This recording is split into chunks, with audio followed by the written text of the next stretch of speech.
Abraham die vader van gelowiges. Vandag gaan ek dit in 'n verhaal en 'n preek doen, soos om 'n storie te vertel. Kyk, daar is hy. Kom ons lees uit Genesis 12 vers 1 tot 4. Die Here het vir Abraham gesê: gaan weg uit jou land, weg van jou familie en jou ouerhuis, na die land wat ek vir jou gaan wys. Ek sal vir jou 'n groot nasie maak, ek sal jou seën en jou naam groot maak, sodat jy 'n seën sal wees. Ek sal hulle seën wat jou seën, maar wie jou verwen sal ek vervloek. Ek sal jou, en deur jou sal al die groot families van die aarde geseënd wees. Nou, interessant, die Hebreëse woord hierso praat van familie of gesin, uitgebreide familie, soos mense in Engels sê 'n clan, groot familiegroep, maar dan ook van 'n nasie of 'n volk. Abraham het gegaan soos die Here vir hom gesê het, en Lot het saam met hom gegaan. Abraham was 75 jaar oud met sy vertrek. Wie van julle is 75 jaar en ouer? OK. Nou weet julle waar dit is. As julle 'n bietjie ouer is, kan julle terugdink aan 75 jaar, as jy jou goed moet vat en trek. Maar dit gebeur ons baie, né? Galasiërs 3:26, van deur die geloof is julle almal kinders van God in Christus Jesus. Daar is nou nie meer 'n Jood of 'n Griek of meer 'n slaaf of vryman of meer manlik of vroulik nie, want julle is almal een in Christus Jesus. En as julle aan Christus behoort, dan is julle die nageslag van Abraham en ooreenkomstig die belofte erfgename. En dan het ek gisterand hierdie teksdeel bygesit. Hebreërs 11 vers 8 tot 16. Deur die geloof was Abraham gehoorsaam toe hy geroep is om uit te trek na 'n plek wat hy as erfenis sou ontvang. Hy het weggetrek sonder om te weet waarheen hy gaan. Deur die geloof was hy bywoner in die land van die belofte gaan bly, soos 'n vreemde land. En hy het in tente gewoon saam met Isak en Jakob en sy mede-erfgename van dieselfde belofte. Want hy het die stad verwag wat fondamente het, waarvan God die argitek en boumeester is. En dan vat Paulus en hy vat dit so stapie verder, maar nou hinker hulle na 'n beter een, die hemelse een. Want hy het die stad vir hulle voorberei. God het die stad voorberei. Dit beteken die ewige lewe in die hemelse stad.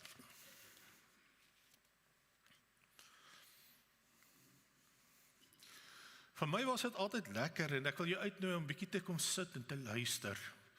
Vir my was dit altyd lekker om langs my oupa in die bed te klim en te hoor sy verhale wat hy vertel het, van 'n rebellie toe hy geveg het. Hy het net hier aan die ander kant op Lady Smith gebly. En as 'n mens so die verhale hoor, dan besef 'n mens, maar jy is deel daarvan. Dit vorm jou identiteit. En dan dink ons terug, maar hoe moes my oupa se oupa gewees het en oupa grootjie gewees het? En as ons dink aan die stamvader wat nou eerste keer na Suid-Afrika toe gekom het, dan het ons miskien partykeer vergeet. Maar daar was 'n oerou stamvader van ons, wat deur die geloof ook 'n stamvader was. Ons dink aan Abraham. As ons aan Abraham dink, dan dink ons altyd aan 'n ou man met 'n so bosbaard, wat in tente gewoon het en deur die woestyn getrek het. Eintlik het hy van die stad Ur afgekom. Ur, deur in die suide van Irak vandag. Dit was 'n wonderlike stad in Abraham se tyd. En as ons praat van hierdie tyd waar Abraham getrek het en daai goed, praat ons so van net so 2000 jaar voor Christus.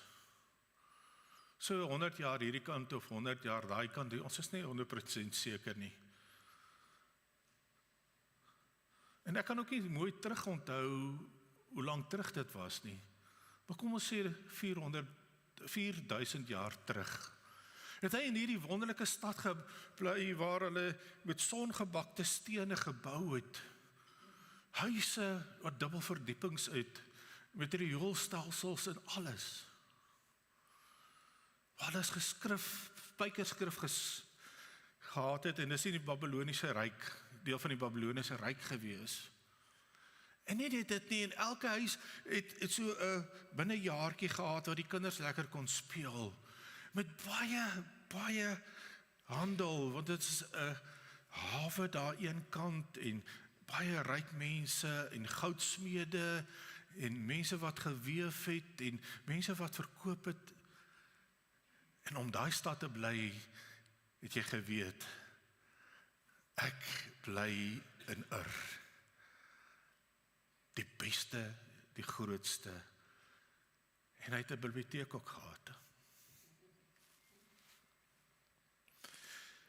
Maar toe kom die Here op 'n dag en hy kom roep Abraham.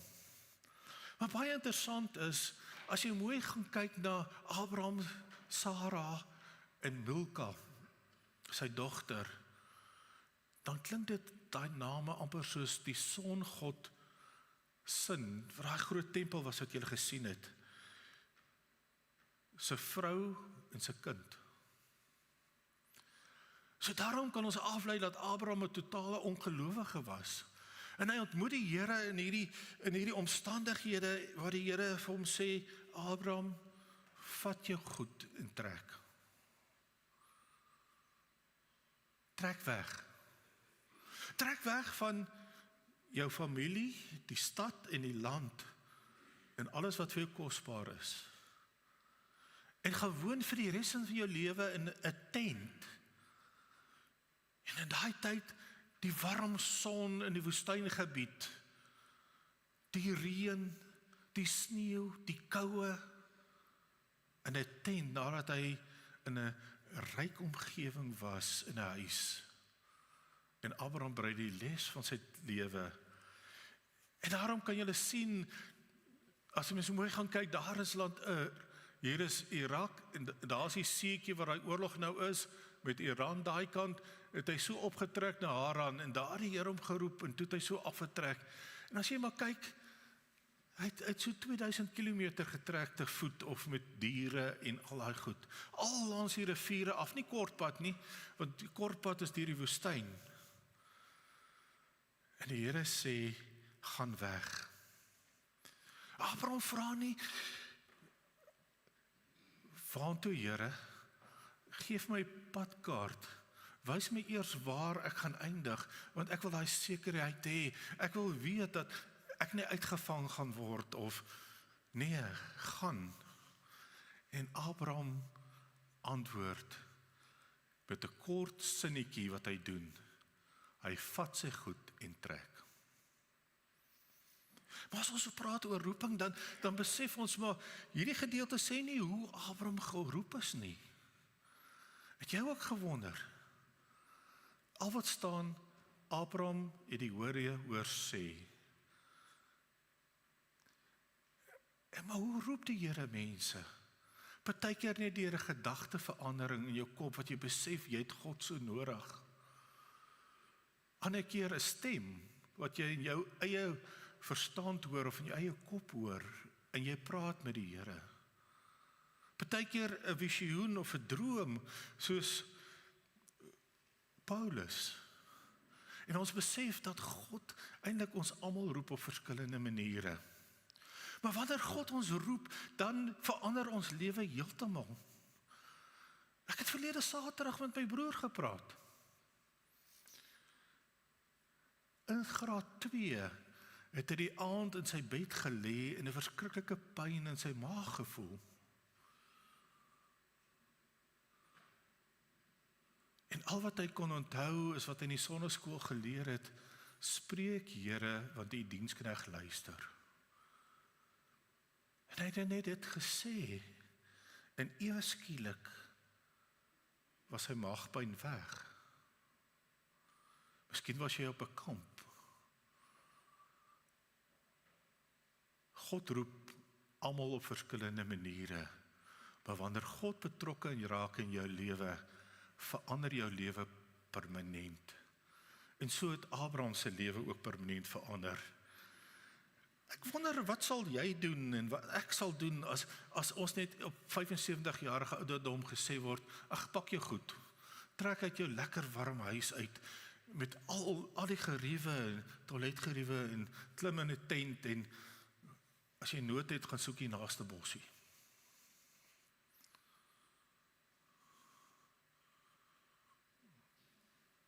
Dit sou vir my baie moeilik gewees het, en seker vir jou ook.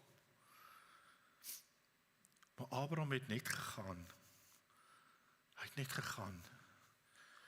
En kom ek vertel julle, hierdie oeroupa grootjie, Abraham, het 'n paar goed baie reg gedoen, wat ek en jy as kinders van die Here ook kan leer. Hy was absoluut gehoorsaam aan die Here gewees. Hy het gedoen wat die Here gesê het. En die wonderlikste ding wat my getref het toe ek hier voorberei het, is dat hy geglo het in God. En daar staan in Genesis 15 baie mooi woorde, dat deur sy geloof geregverdig is. En onmiddellik gaan daar vir my 'n gedagte oop. 'n Gedagte oop van, deur die geloof word jy regverdig. Ek het altyd gedink, die Ou Testament, moet jy werk om in die hemel te kom. Maar hier staan, deur die geloof word jy geregverdig. Deur te glo in God word jy gered en word al jou sondes afgeskryf. Geregverdig beteken in die regte plek, op die regte manier voor God. En dit kom ooreen met Hebreërs 11. Omdat hy geglo het, is hy gered. As ons nog dink aan oupa grootjie, dan het hy gebid. Hy het gebid en God met hom gepraat en baie duidelik het hy God se stem gehoor. Miskien weet ons nie of dit net in sy gedagtes was of hard sy stem gehoor en dit sê nie.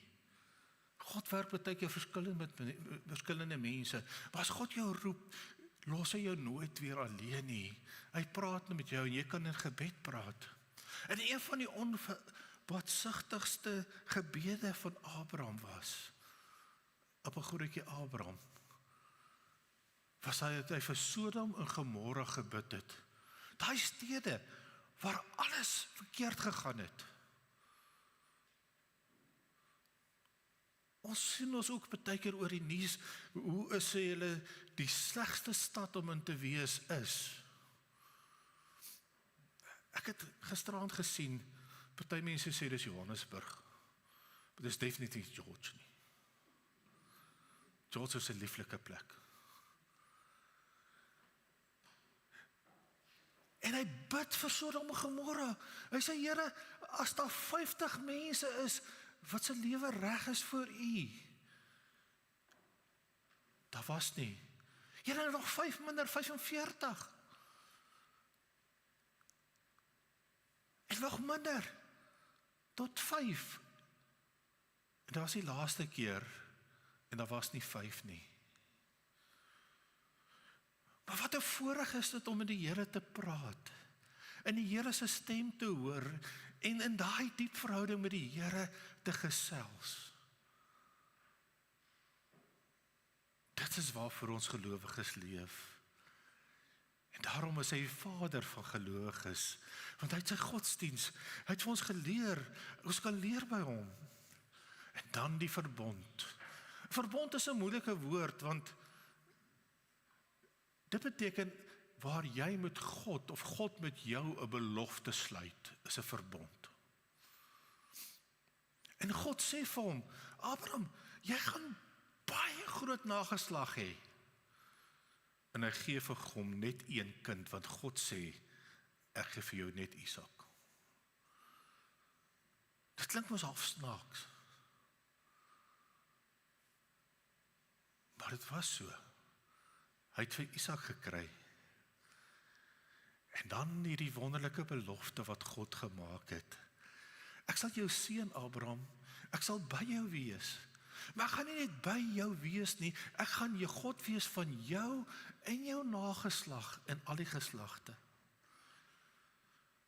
En weet jy, dit is een van die kernwaarhede van ons as kinders van die Here, dat ons weet dat ons kinders van God is, God ook prioriteit gaan gee aan ons kinders. En daarom moet ons hulle ook vertel van die Here. En vir my en jou wat baie keer bekommerd is, as van hulle so 'n bietjie wegdwaal, ons kan net vir die Here herinner aan hierdie belofte. Here, maak 'n afspraak met hulle. Maak hulle, roep hulle weer, asseblief, Here. Abraham was baie onselfsugtig. Want kyk, toe hy staan, hy en Lot se skaapwagters beklei.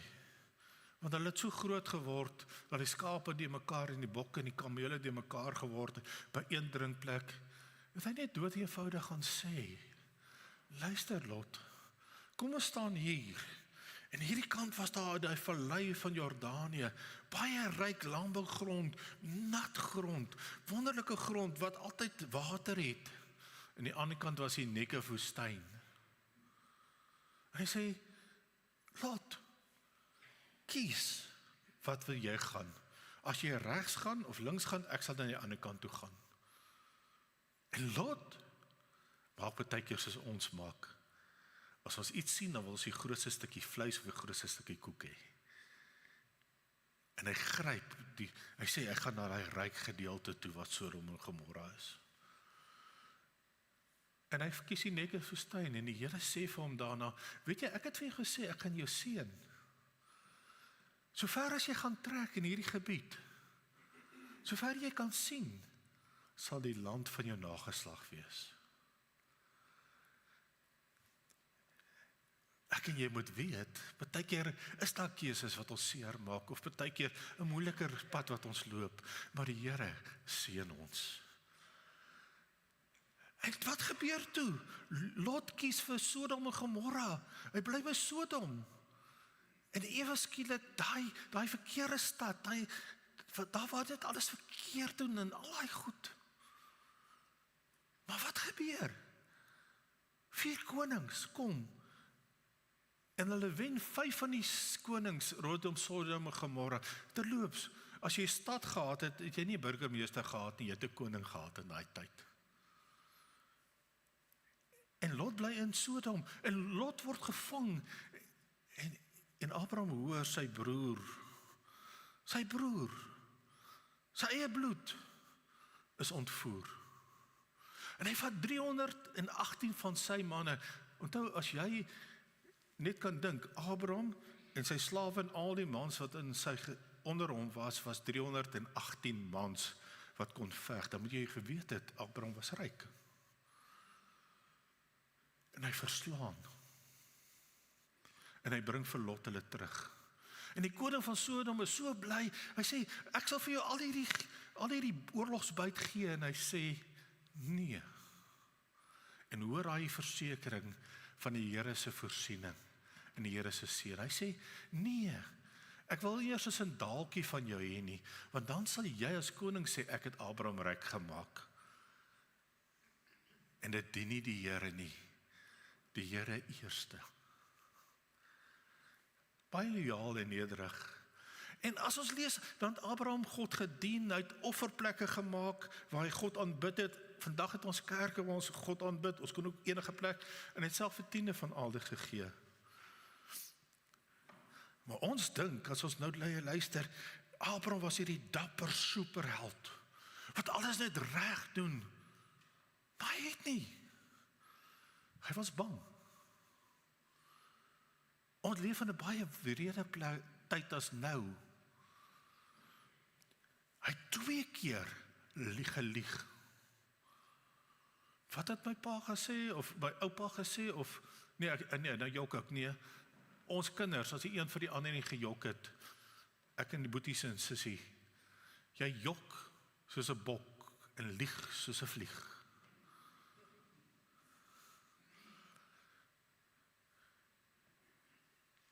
Toe hy Egipte gaan na Farao toe. En nie net een keer nie, hy doen dieselfde fout met Abimelek hier in Kanaan ook.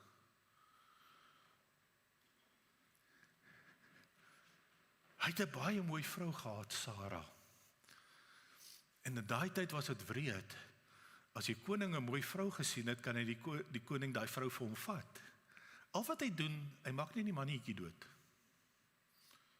En daarom was hy bang, en die Here gryp in al twee kere aan, en die Here wys vir daai koning, hulle maak verkeerd, sonder dat Abraham enigiets doen. Sien jy hoe God deur 'n verkeerde keuse nog genadig is, en die situasie omdraai vir Abraham. Ek wil vir jou vra,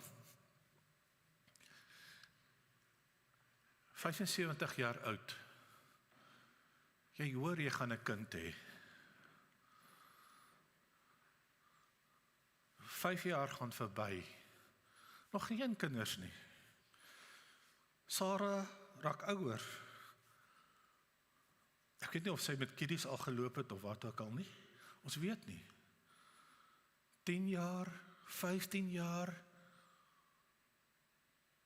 25 jaar.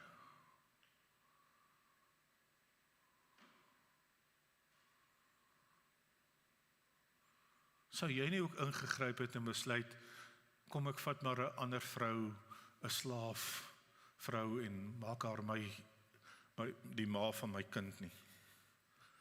Nee, dit was verkeerd, hy was ongeduldig. Want toe kom die wonderlike wonderwerk.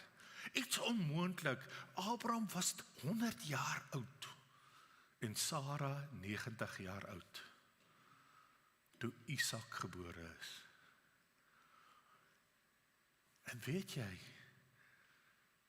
jy's ook 'n kind, jy was ook 'n kind, en jy gaan ook kinders hê, en jy gaan besef hoe groot die voorreg is en die geskenk om 'n kindjie te hê. Absoluut wonderlik as daai babatjie in mense hande lê. En dan kom die grootste toets vir Abraham. Gaan offer Isak. Gaan offer die seun waarvoor jy lief is. Die enigste hoop om die familie vorentoe te dra. En God voorsien 'n ram. Vas in 'n bos. En dink net vir daai oomblik toe hy gesê het, my kind, toe die kind vra, pa, ons het hierdie kole, hulle het nie vroutjies gehad nie, hulle het warm kole gehad, wat hulle almal hout opgegooi het en saamgedra het. En hout en alles, in 'n mes. Pa, waar is die lam wat ons gaan offer? En hy sê, die Here sal voorsien. En God het voorsien. En weet jy, een van die grootste genade wat ek en jy kon ervaar, die grootste liefde van God, is dat hy Jesus voorsien het vir my en jou. Dat ons nie vir ewig moet sterf en vir altyd verlore is nie. God het gesê, hy sal seën, hy sal voorsien. Ja, in Hebreërs staan dit baie duidelik, Galasiërs, dat julle aan God behoort. Wanneer jy in Jesus Christus glo, dan betree jy hierdie geloofsfamilie. So ons oupa grootjie Abraham, word ons deel van sy nageslags in die geloofslewe. Dit maak nie saak of jy 'n man of 'n vrou of 'n slaaf of wie ook al is nie, 'n kind of groot, jy's deel van hierdie familie. En God beloof, daai beloftes beloof hy ook aan jou, dat jy ook 'n erfgenaam sal wees, dat jy ook 'n erfgenaam sal wees van die ewige lewe.